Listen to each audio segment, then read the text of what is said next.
ये क्या है, types of error. Rectification of error में हम लोग पढ़ते हैं टाइप्स ऑफ एरर कि कितने तरह का गलती जो है एक अकाउंटेंट करता है। जब हम बुक्स ऑफ अकाउंट्स मेंटेन किया जाता है, प्रिपेयर किया जाता है, तो अकाउंटेंट से क्या क्या गलती हो सकता है। क्यों हो सकता है? क्योंकि वो अकाउंटेंट क्या है, एक इंसान ही है और इंसान से गलती हो सकता है। ठीक है, तो कितने तरह का एरर हो सकता है एक अकाउंटेंट से, वो समझेंगे। टाइप्स ऑफ एरर में एरर ऑफ ओमिशन।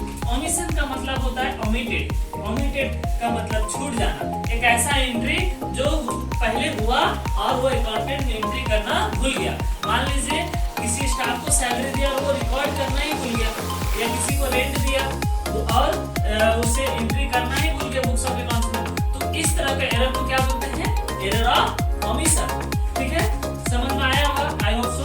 तो एरर ऑफ कमीशन क्या होता है? एरर ऑफ कमीशन जो होता है, ये it is a types of error where accountant done the calculation error. Calculation errors means example क्या हो सकता है, 514 की जगह पे वो क्या लिख दिया, 415।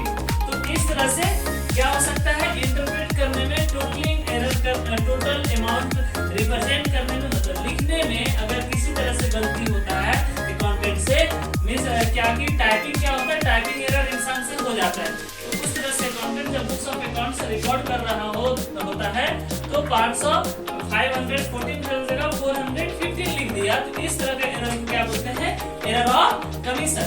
एरर ऑफ प्रिंसिपल क्या होता है, प्रिंसिपल, रूल्स एंड प्रिंसिपल समझ में आ रहा है, सिद्धांत की जैसा।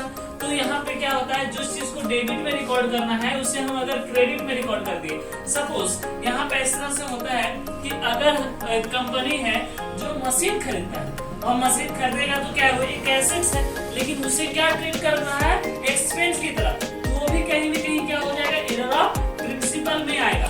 मशीनरी हमारा डेबिट होगा इसलिए क्योंकि वो एसेट्स है, बट हम उसे ट्रीट कर ले रहे हैं, एक्सपेंस भी तो डेबिट होता है, तो एक्सपेंस को ट्रीट कर लेना, इस तरह से क्या हो सकता है, हमारा एरर ऑफ प्रिंसिपल हो सकता है।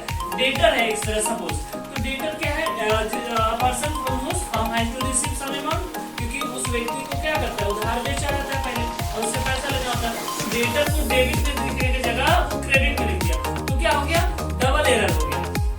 कुछ गलतियां ऐसे भी होती है जो दो गलती आपस में मिलके अगर वो सही हो जाए और नॉट इफेक्ट